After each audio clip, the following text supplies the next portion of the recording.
My stepmom treated me like dirt. Now she's trying to sue me. You won't believe what I did. I'm not gonna lie, writing this is hard. Not because I'm scared of telling my story, but because every word I type feels like I'm dragging broken glass across old wounds. But I'm doing it anyway. Maybe because somewhere, someone needs to hear it. Maybe it's for closure. Or maybe it's just time. Let's start from the beginning. Childhood isn't always a fairy tale. I was 8 when my mom died. Car crash. One rainy night, on her way back from picking up groceries, a drunk driver ran a red light. I never even got to say goodbye. My dad, he shut down after that. He was never the warmest person to begin with, but after mom died, it was like someone flipped the switch on what little warmth he had left. He worked more, drank more, spoke less. At 8 years old, I found myself quietly eating cereal in the dark while he sat silently with a beer and the news channel on. By the time I was 10, he introduced me to her. Nancy. She had that type of smile you'd see in magazines. Bleach blonde, always dressed like she was going to some kind of gala, even just for a trip to the grocery store. But there was something else about her. Something cold. You know when a dog meets a stranger and growls without reason? That's how I felt around Nancy. But Dad didn't notice. Or didn't care. 6 months later, they were married. From stepmother to evil queen. Once Nancy moved in, things changed. Fast. First, it was subtle. My room got moved to the smaller one, so her daughter would feel more at home. Her daughter, Emily, was 2 years younger than me. Quiet. Shy. Honestly, I didn't blame her. She was just caught in the crossfire. Then, my clothes started disappearing, replaced by second-hand ones that didn't fit. I asked once, and Nancy just said, "You're a growing boy. No point in wasting money." But Emily had brand new outfits every week. At 12, I got my first real punishment. Nancy said I talked back when I asked her why I couldn't go to my school's science fair. I spent that weekend scrubbing the garage floor with a toothbrush. When I told Dad, he barely looked up from his beer. Just behave. Don't make it harder for everyone. That's when I realized I was on my own, growing up in the shadows. High school was hell. Nancy made sure every penny went to Emily. Dance classes, art programs, tutors. Meanwhile, I worked 2 part-time jobs just to afford my own school supplies. I'd sneak off to the library to teach myself coding and video editing. I don't know why, but tech just clicked for me. While other kids partied, I stayed up all night watching YouTube tutorials on web design and animation. I'd build websites for small businesses in town, quietly saving every cent I could. By 17, I had enough skills to freelance. By 18, I graduated top of my class and got accepted into a top university with a full ride. I remember the day the acceptance letter came. I ran into the living room, heart pounding, holding it in my hand. Nancy looked up from her wine glass. "Don't get cocky. College doesn't guarantee anything." Dad just grunted. No congratulations. No hug. Not even a smile. That night, I packed my bags. I didn't tell them I was leaving early. I just left, building my empire in silence. College was where things changed.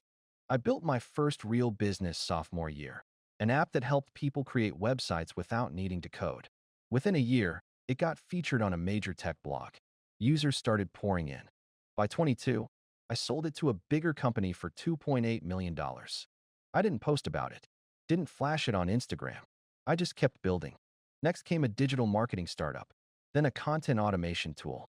By 25, I was the founder of a growing tech company and one of the youngest speakers at a startup conference in San Francisco. People called me a self-made success. They didn't know I used to sleep in a garage with roaches and a bucket of bleach. The knock on the door. I hadn't spoken to my dad or Nancy in years. Then one day, I got a letter, a lawsuit, filed by none other than Nancy and Carter, my loving stepmother. The claim? Emotional damages, defamation, and unjust enrichment from family resources. I laughed at first. It felt like a bad joke. But it wasn't. Her lawyer claimed that during my formative years, Nancy and my dad had sacrificed to raise me, and I owed them for contributing to my success. That without their household support, I wouldn't be where I was today. I couldn't believe it. The woman who once hid food from me, who burned my school project in front of me, was now saying I owed her millions? My lawyer wanted to settle. Low profile, he said. Protect your image. But I wasn't that scared kid anymore. So I said no. What I did next? I flew to my hometown. First time in 7 years. My childhood home looked the same: faded shutters, weed-choked lawn, peeling paint. The same prison I once dreamed of escaping. I rang the bell. Nancy answered. She froze. Eli. Her voice had the same fake sweetness I remembered. Wow, look at you. I saw you on YouTube once. What a handsome man you've become. I didn't smile. I got your lawsuit, I said. She looked away, pretending to be shy. Well, we just thought, since you're doing so well, it'd be nice if you gave back. Gave back? I laughed. You mean repay the people who made my childhood hell? Her face changed. You ungrateful little. After everything we did for you. You lived under our roof. Ate our food. I leaned forward. I bought my own food. I worked 3 jobs in high school. I taught myself everything. You didn't raise me. You survived me. Then I dropped the file on her porch. See you in court. The trial. It didn't take long for the media to catch wind. Young tech CEO sued by stepmother made for good headlines. But I didn't care. I sat in that courtroom every day, silent, composed, as they twisted the truth. Said I was troubled, that I had behavioral issues, that Nancy had gone out of her way to care for a child who wasn't even hers. They brought in Emily. She looked nervous, said things she clearly didn't believe. Then it was my turn. I told the court everything. The toothbrush punishments, the meals I skipped, the clothes that vanished, the night I came home bleeding after being jumped, and Nancy yelled at me for getting blood on the carpet. I even brought in old teachers who remembered my bruises. A neighbor who once called CPS, only for the report to disappear. And I had records, photos, emails, proof. It was no longer a lawsuit. It was a reckoning. The verdict. The judge ruled in my favor. Harshly. The lawsuit was thrown out with prejudice. Nancy was fined for filing a frivolous suit and ordered to pay my legal fees. But I didn't need the money. I wanted the truth. And I got it. The twist. Months later, I got a call. It was Emily. She was crying. I'm sorry, she said. I didn't want to say those things in court. Mom threatened me. She always did. I listened. She told me everything. How Nancy spiraled after I left. How she blamed Emily for not being more like me. How she spent my dad's pension on shopping sprees and vodka. How Emily had to drop out of college to take care of him when he got sick. Then she said something that hit harder than any lawsuit ever could. Dad died last week. Alone. I went silent. I didn't cry. I didn't scream.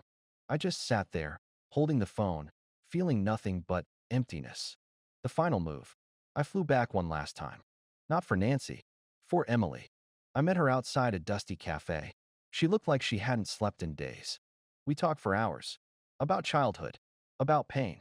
About how some people survive by becoming monsters and others survive by disappearing. And then I did something no one expected. I gave her a check. Not to Nancy.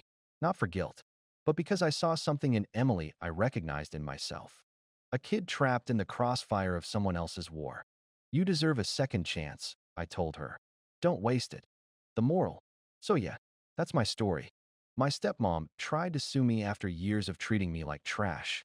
I didn't get revenge with lawyers or money. I got it by surviving. By building a life so far removed from the one she tried to bury me in that she had no choice but to look up and see what she lost. I didn't burn her house down. I just built a better one next door. Sometimes, the best revenge is just becoming someone they can never touch again. And sometimes, it's choosing who gets to come with you when you finally make it out.